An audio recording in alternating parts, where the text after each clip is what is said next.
All right, we'll go ahead and get started. So I'll call the March meeting of the Citizens Advisory Committee to order. Thank you all for being here. As I mentioned a few minutes ago, this will likely be a quick meeting this month. So you all don't have to sit here for, a whole hour and a half. We all always appreciate that, I'm sure. So I'm gonna turn it over to Leah first to do roll. Hi everyone, good evening. So let me get started. So Alan Alford. Here. Ahmed Ali. Gotcha. Robert Brown.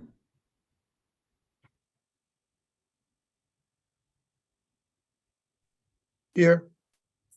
Rachel Eberhard. Here. I am here. Rashaki Furness. Here. Alexa Hartenstein.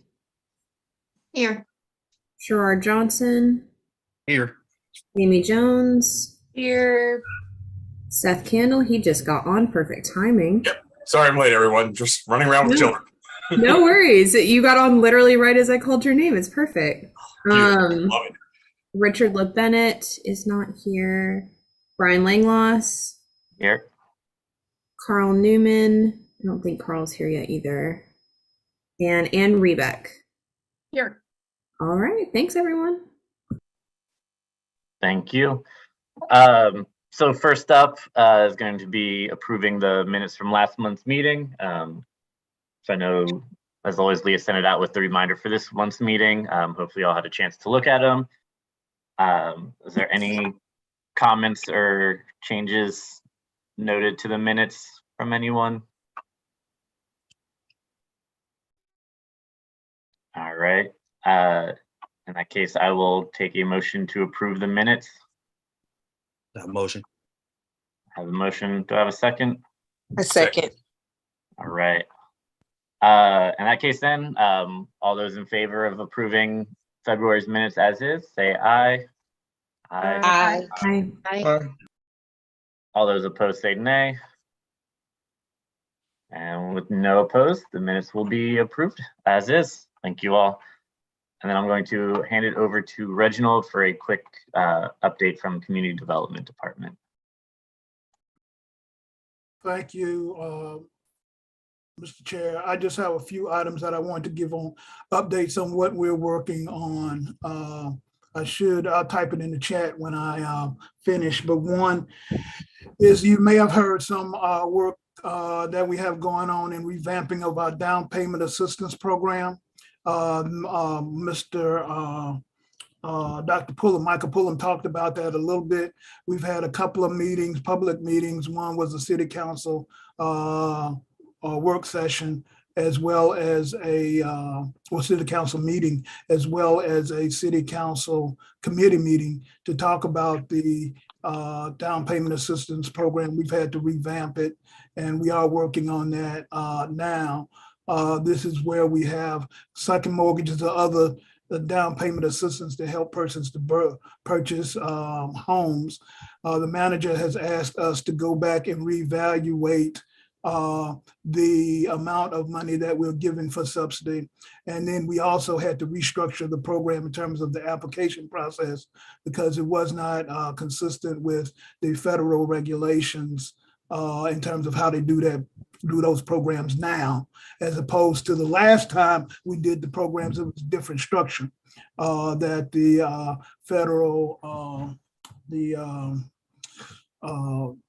banking industry regulator and Fannie and Freddie Mac and the Congress had for these types of programs, where governments have second mortgage programs, and you actually will be applying to the first lender, not to, and then we will eventually get the application, as opposed to applying directly to us, which is where it was the last time we were in the marketplace. So things did a little shift on us. We didn't catch the shift as we should, but we are working to revamp the program. We still have funds for second mortgages. And so we're working to get that program going. I expect to have it done before sometime in the spring. I know we're getting to the spring, but later in the spring. We are working on the analysis of the financial, the Forever Home Durham Fred spreadsheet for the city manager. That's a complicated document. I think I've shared it with you before, but we're working on an update and we need to do it every quarter. We will share it with you once we get approval from the manager. I'll also share it with the Affordable Housing Implementation Committee as well. And we kind of walk through it line by line, but we're working on that now. Then I want to also share with you that we're beginning the process for the annual action plan development for the next year. This is the annual plan for the entitlement funds that we receive from the U.S. Department of Housing and Urban Development, including Community Development Block Grant, the HOPWA program, Housing Opportunities for Persons with AIDS, as well as the Emergency Solutions Grants, ESG, and the Home Investment Partnership Home Program. And so we are preparing that. We'll go on display for public, and you'll get a notice on that next week, I think, next week. And then the other thing that I will mention, we talked about it a little bit publicly, but the city council has allocated $10 million of ARPA money. That's the money from the American Rescue Act to community development for affordable housing. And what we're going to do with that $10 million, we're going to work with another $10 million for a total of $20 million to complete the RFPs from the RFP process that we had early in the year.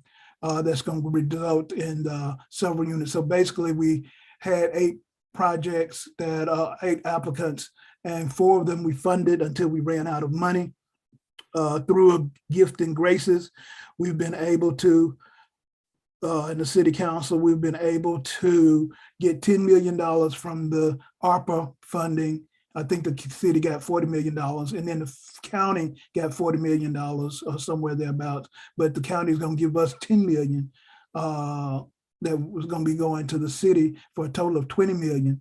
And then there'll be some additional projects that we'll fund that where we ran out of money. So that's a good thing, a great thing. Just to give you an order of magnitude, our annual budget is just under $20 million, and here we're getting another $20 million, which is great. And we also, for those who reference, we got $25 million in the course of 18 months for COVID. So, that's a lot coming through. And so that's kind of where we are with that. And that's actually great, because we wouldn't have had that opportunity if we didn't have received that funds and the council didn't decide to give us that money. And then I do have budget presentations for the city manager that's coming up in April. And I will let you all know. I'll probably at the next meeting share with you parts of that. And then I'll most definitely let you know when I go before the city council representing community development and the work that the staff has done over the course of the year. And the final thing that I mentioned, we do expect a RFP probably midsummer on some surplus properties that the city is going to issue, probably about 15 or so, that we're going to let nonprofits bid on them to build affordable housing. And so I wanted to just make you aware. You'll get that when that comes out, but I just wanted to let you know that it was forthcoming. And so that's the update that I have for you, Mr. Chair. I'll take any questions, but I'll type these topics in the chat. Seth, go ahead.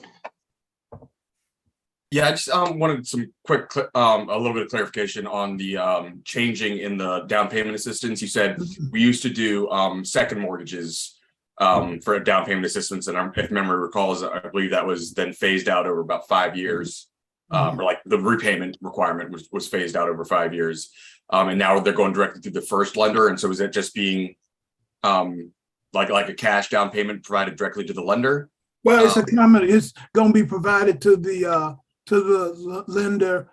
Let me just say it. So the person applies to the first mortgage lender. The lender decides that sees where they can qualify for our program. The information then comes from the first lender to us. And then we underwrite our portion and send it back to the first mortgage lender. And then when the first mortgage lender gets a close, we've wired our funds to the closing and they're doing their underwriting, and we've done our underwriting, and it's going to be part of the closing package for the first lender. Okay, that makes a lot more sense and probably a lot more efficient that way. Thank you so much. Yeah, and which is different for those who are not familiar with it. What persons did, they applied for previous to this, they applied to the first mortgage lender, and then they would apply to us.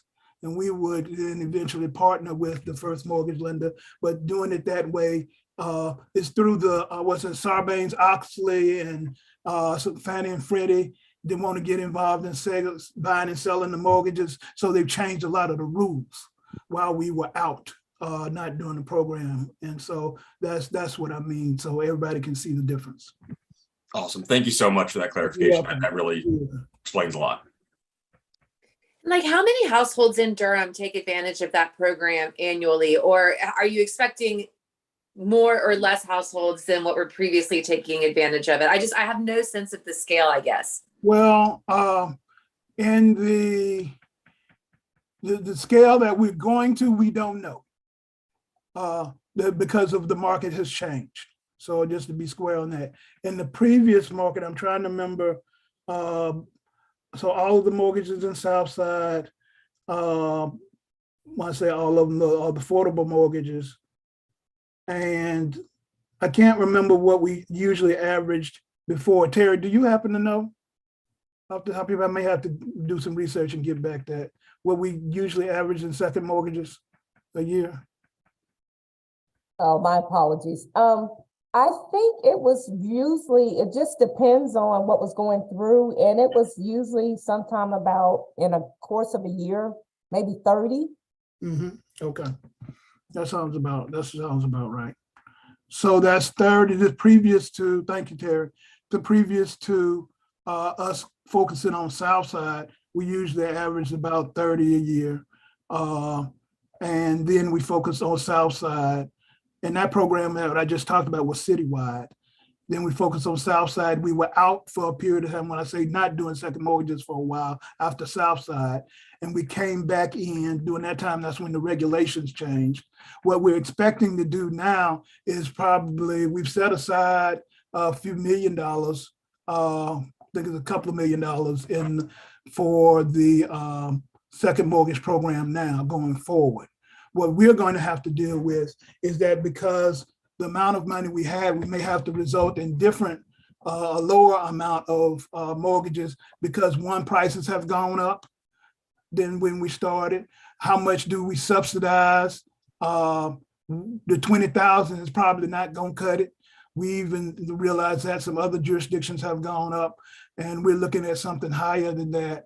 And we may have to go even higher to be able to help persons actually purchase houses in this market, in the income range as we serve.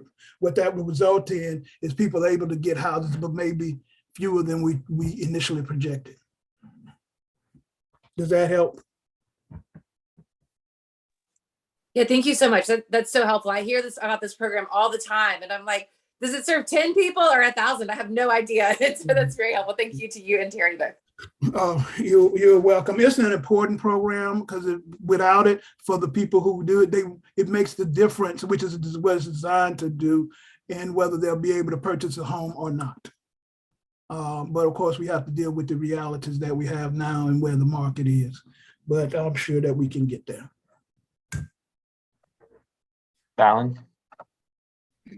Thank you. Actually, Mr. Johnson, you just hit on what I was going to ask. When you were talking, you had mentioned that you all would have to reevaluate the amount of money you were giving. And so you just really hit on that. But I was going to ask, how much were you giving, and was the reevaluation to give more or less? But it sounds like you're saying you may be able to help less people by providing more money for the down payment assistance. That's correct. Absolutely. Unfortunate, but that's where we're headed. Any other questions? All right. Thank you, Reginald, for the update. You're welcome. I'm sorry. Were you raising your hand, Amy, in the? Yeah, sorry, my dog is trying to get in my lap, so I couldn't get to the raise hand button. For those 15 parcels that we're going to be seeing RFPs for this summer, those are all multifamily types of parcels, or is it 15 single family homes? Oh, I'm sorry, I wasn't clear on that. It's single family. Okay, so 15 homes. Are they over Morning Or Glory? duplex, there could be duplexes. Maybe Okay. some could be, we have the density now, maybe 3, depends on the lot, but mostly 1 or 2.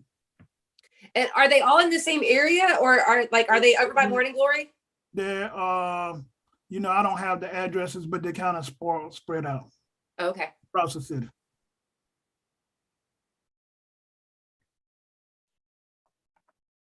All right. Thank you again, Reginald, for the update. Moving on to the next one, various board business things. So an update for Community Development Week. That's obviously happening early April. So Reginald, I know we'll be talking with the city council, getting that week declared and everything at the next meeting. And then in terms of what we're doing, rather than kind of rushing things as we've been trying to talk through things about what we're going to do, I'm instead taking this opportunity to, within our bylaws, we're supposed to have a standing committee relating to Community Development Week and outreach and things like that. That committee has not been in place for several years now. And so rather than trying to rush and get something out, some activity out, I'm rather taking this as a time to reestablish that committee. So I've reached out to the board members who had volunteered at last meeting to, help and work on some of the outreach stuff to kind of establish that committee. And I'll be following up with them in the next week or so to kind of get that started. So hopefully we'll have an actual update on that at next meeting. The other thing is this kind of committee retreat planning. This was something we voted on last meeting as well, where we would have a special meeting to all come together and kind of get, learn about all the various grants that we receive and the RFPs and things we have oversight over, so that everyone kind of gets brought up to the same page, since there is a lot of kind of piecemeal knowledge as people have kind of come in and out of this committee over the last year or two. So I know in the last email for this meeting, Leah had sent out a doodle poll. I just remind everyone, including myself, because I admittedly have not filled it out yet. Please fill that out so we can start kind of figuring out a time of when this meeting will work, and we can get that going as soon as possible. Brian, really quickly. Yes. A lot of folks have responded, so thank all of you who have. I was pleasantly surprised because when I send doodles for work, no one fills them out when I ask them to. So thank you all for doing that. So I was pleasantly surprised. I will say, just as a prep, there's not going to be a Saturday that works for everyone. This group is way too big. So Brian, I'll let you know when a vast majority of folks have completed it. There are only a few folks to go, I think. And then I'll send you maybe the top 3 options, and then maybe via email we can decide. And that way we don't have to wait until the next meeting. Does that feel okay? I'm not the chair. I don't make the rules. Yeah. But I figure that would be a little bit more efficient, just because we do have some times in early May, and I don't want folks to only have a week's notice, right? Oh, yeah, that's perfectly fine with me. Yeah. Perfect. And I'll make sure I fill it out after this meeting too. Appreciate it. Anyone who hasn't, if you need me to resend the link, let me know. I'll put it in the chat right now. Rashaki? Yeah, just to that, is there possible, well, I guess we don't know exactly what we're doing yet, but I was wondering if there's going to be a virtual option potentially, so that maybe someone who can't physically be here, they can still kind of log in. And yeah, I think we should be able to manage that. Okay, thanks. Yeah. So if that has changed, yeah. So if that changes y'all's availability, or you want to mark, I could be there digitally but not physically, as a maybe, links there. You can go edit your response if that changes anyone's responses to give us more options. I'm down for a hybrid option. Really hoping that we can continue to promote accessibility in this committee. I really appreciate you all doing that. Any other thoughts or questions, comments regarding that? All right. In that case, then I'll do the open things up for any public questions or comments. It looks like we have 4 attendees here.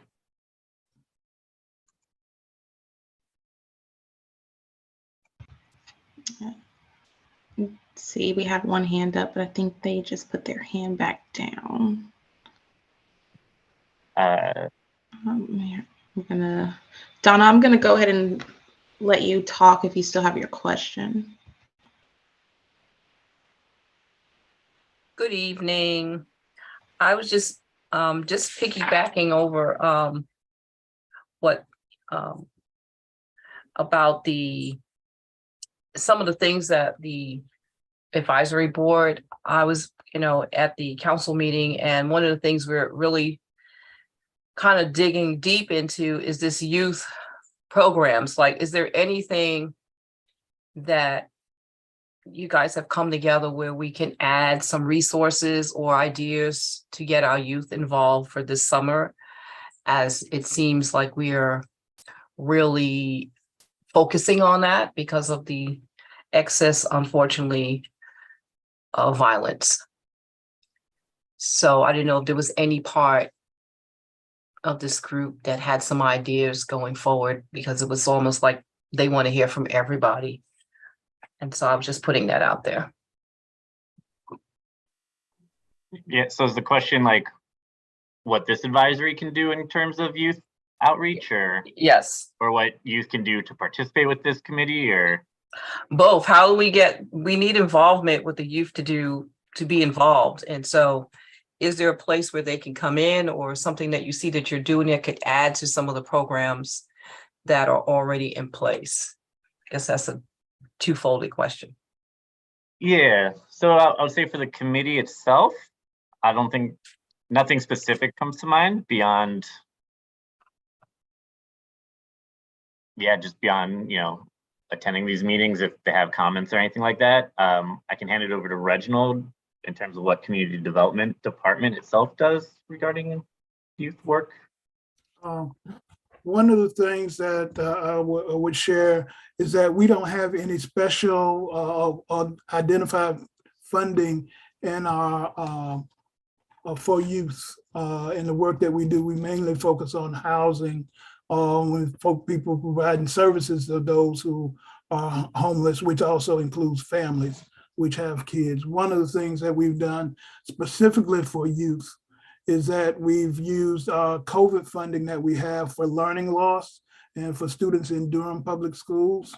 That's where we have partnered with DPS to provide funding to them to the tune of about, I think it's about $500,000 for them to have programs last year, this summer, and going into this year, this coming summer and this coming fall, to have students at certain elementary schools that are have suffered learning loss due to being out of class, not having, during COVID, not having access to equipment and those types of things. And so they have in-school tutors that we pay for during the day, and after-school programs that we have.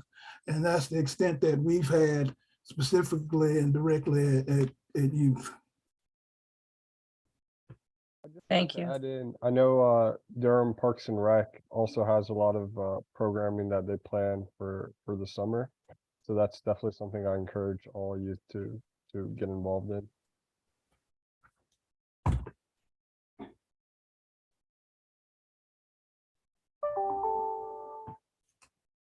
Thank you both.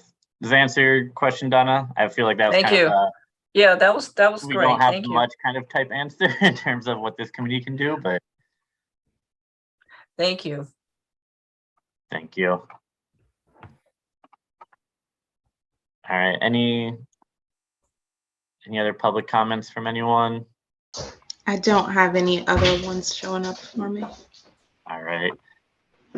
And in that case, last thing before adjourning is announcements. I don't have any specific announcements, anything from the body. I have a question before we adjourn. I guess I'm just wondering, as a committee, how can we support, or how can we be empowered to support the residents? Like, I know recently, or this past week, it's been in the news about the folks at the Liberty Street community raising concerns about where they will be relocated to, and then having some conversation, I guess, with the Durham Housing Authority about the options that have been made available to them. And then if those options aren't available, it sounds like from the latest article that I read that the Housing Authority is working on getting them choice vouchers, I guess, for people who are eligible. I'm just wondering, as a committee, since we're the Citizens Advisory Committee, like, I guess, not what is our role, but how can we be part of those conversations or help to support the residents in terms of, like, this seems to be one of those situations where it's like, I heard a lot of legalese, and I know we've had people to come to our meetings and sort of explain them. And so I feel like it's just personally speaking, it's a little bit of a dichotomy between the high level overview we get about the money and the programs, and then, like, to see the news and to hear about, the people raising their concerns. And I understand there are processes in place, but just as a committee, what can we do collectively, and how can we support both sides of this situation, since it's impacting the residents here in Durham? Yeah, that's a great question. I see Amy's hand up. I don't know if that's because you have an answer or something you want to add on to that. Just to sort of, I don't know if it's either, but in some of the articles that I read in Ballin, they're probably the same ones that you were reading too. Obviously they reached out to Mr. Scott for a comment, and a lot of what he said, like, I get that he's in such a challenging situation, but he's like, my hands are tied by HUD. Like, I have to get my plans approved by HUD. So, like, if you don't want to move to Oxford Manor, but, like, that's the only place where we've got availability right now. And so, yeah, it feels like a very complicated situation. So I just, wanted to kind of raise that complication too, that, like, some of the things are outside of his control as well. Yeah, and also, I feel like that's always kind of like for me at least, it's always kind of like one of those tricky aspects of this committee is, like, I originally kind of joined it because I wanted to do a lot of, like, help, versus, like, this committee doesn't have a lot of kind of given power or authority to do much outside of an advisory role, which is part of the reason why we bring in Anthony a lot to talk about DHA's plans and stuff, and why this group of people here has actually been really exciting to me over the last few months. Is it's a very vocal group in terms of questions they've brought to Anthony and things like that. And so yeah, admittedly we're in kind of a tricky space of what powers we have versus what kind of authority we've actually been given, which is almost solely within, like, the community development space and overseeing these federal grants, whereas, like, the DHA is outside of that. So I think we can kind of push our, like, authority a little bit with, like, doing some of this outreach work and stuff that we're hoping to set up with this committee we're trying to grow now, or the subcommittee, I mean. And hopefully we can kind of push some of that outreach work, and at the very least kind of, even if we can't specifically do anything, at least make people aware of where they can go and who they can talk to and what options they have, And so I'm hopeful that this kind of subcommittee for community development and stuff that we're starting to put together will kind of give some of those opportunities for this committee to kind of do some of that. Hopefully, does that answer your question at all? Or I feel like that's a very hand wavy answer. Even to me, like, the one giving it feels very hand wavy. Yeah, Robert, do you have something to add or? Yeah, Brian, I agree with you. I actually would like to applaud the Housing Authority's response. I know back in late last year, I was pushing about funding and housing and just asking a lot of questions. But as I have been informed from the media, I mean, I see that he's doing all that he can do to help this community. And I agree with you in your assessment of our roles. And I thought about it because one of the ladies who was just on asking a question about kids and youth, you know, many years ago, I was a juvenile probation officer in Durham, and I get it. You know, I get that youth are part of this, and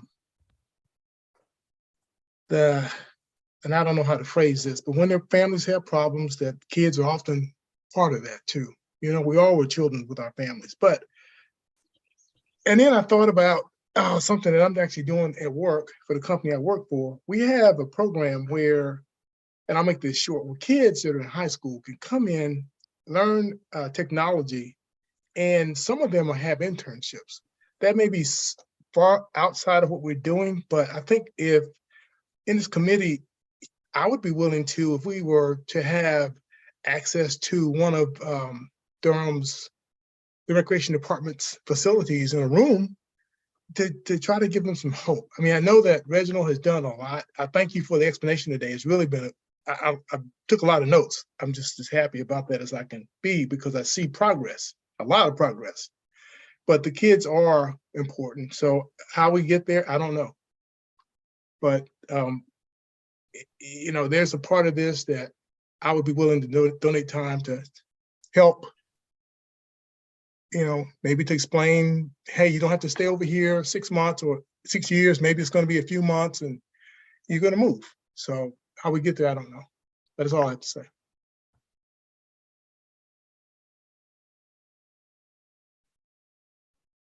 Reginald, I was going to hand it over to you if you have anything you wanted to add. Yes, I do. Thank you. That a couple of things, and I appreciate definitely the question. What I can do is, believe it or not, we do pay for relocation. We, the city, through the funds we have, who pay for a relocation consultant for DHA. We give them funding. I can have some data for you at the next meeting on what that looks like and what's been the impact. They are short on funding, and that's one of the contributions that we have made. And so I'll be able to provide some data for you on that. And then, you know, like I said, when you read those in the media and hear the stories, you know, I've been around long enough. There's usually some more detail that goes to it. But we can also have the DHA to come and provide, so you can also have questions. That's if you're interested in that, you know, and the chair knows that. And so that's, you know, we can work to make that happen. The reality is, and the tough part about this job, and I'll conclude with this, is that we're not always able to respond to everything. That's just a hard reality to kind of have to live with. You know, limited resources, complicated situations, a lot of federal regs, and it just kind of gets hairy. That's the only way I can describe it. Sherrod? Reginald actually kind of answered my question, but I guess being new to the committee, my question was, I guess, when was the last time that DHA did come and be a part of one of our meetings to express their needs or just to talk about the needs that they have and things of that magnitude? You know, would it be beneficial for them to come in once a quarter to talk to us about some of the things that they're needing, the resources that they are having, and some of the issues of the residents and things of that magnitude, and how we can help? I mean, I think from my perspective, again, I'm brand new, but I think that will kind of give me a better sense of how we can help rather than just being in the dark, I guess. Yeah, I want to say the last time DHA came in was maybe November. It was January. Oh, it was January. Okay. They do usually come about once a quarter, if I'm right, Mr. Johnson, because they also present at the Affordable Housing Implementation Committee every quarter, and they only meet quarterly. Yeah. So a lot of times it's kind of similar information because of course it's kind of overview on this is this program, this is that program. But yeah, I'm sorry you just missed it, Sherrod, but what I can do is send you the minutes from that meeting. That would be Actually, you great. should have received them, but I'll double check and I'll send them to you again. And just so that you can, and the slides are attached to the minutes that Mr. Scott, he's always really great about sharing his information. He's totally fine with us using that in any public space. So I can definitely send those to you so that you yourself, as our newest member, feel like you got that most recent update. Gotcha. And then my last question towards that would be, I guess, in preparation for them coming, rather than them just doing presentations, could we prepare questions for them that we really want to ask prior to them coming, so that I guess that we're making strides towards doing what we're trying to do? Yeah, like, do you mean like us as the committee or like us as individuals prepping questions? As a committee, I guess, and even from the attendees, really trying to voice their concerns as well. Yeah. Yeah, I guess if we want to like formalize questions as the committee, we can always do that. We've always taken the approach of, essentially when Mr. Scott comes in, that's essentially our full meeting. We end up talking with him for about an hour, usually about 30 minutes of him kind of overviewing, and then I'll just kind of essentially moderate questions so everyone's not trying to talk at once, and people kind of have their questions or things that come up based off of recent events or like new changes in the data that he's presenting or things like that. But yeah, like I guess there's nothing stopping us from having kind of, I don't know, committee agreed upon questions, other than we've always just done it as an open floor for committee members to voice their kind of questions. So. And I was just going to say, I feel like the last few times he's come, which I mean, it's always incredibly informative and like really interesting. I always like share the decks with my friends and stuff like that. But, generally like he kind of goes through the forever home. Yeah. Like he goes through the downtown Durham development plan updates and things like that, it's always great. But maybe what we could ask if we had like a theme for him and we're like, okay, like quickly touch on the DDMP stuff, but like what we really want to talk about this time is relocation, or quickly talk about the DDMP because everybody's interested in that. And it is really like fun to hear about the projects. But we really want to talk about youth too, or something like that, just like more of a theme than like specific questions, maybe. That's what I mean. Absolutely. That's exactly. Yeah, we can do that. We'll just let them know, hey, like specifically the committee's been kind of aware of this or talked about X or Y or Z or whatever. And so we would like to focus on that. We can do that when we reach out to them.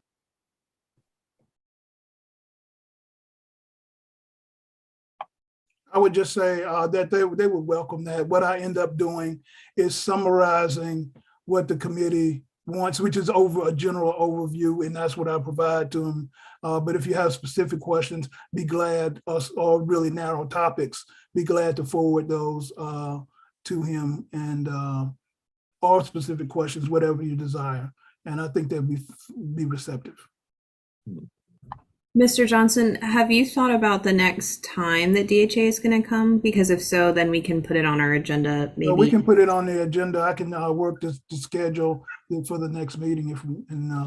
The earlier we have the questions, the better. Yeah. If you all want, if we are going to try to schedule him for either April or May, if you all would like to, I'm happy to compile those questions and send them on. So feel free to email me. And I'll get them to Reginald. Thank you, Leah, for offering that. Thank you. Any other questions, comments, announcements, things people want to share? If not, then I will take a motion to adjourn. I move to adjourn the meeting. On the motion, do I have a second? I'll second I'll it. second. Got a lot of seconds there. All right. Meeting is now adjourned then. Thank you all for your time as always, and look forward to seeing you next month. Take care. Good night, everyone. Good night.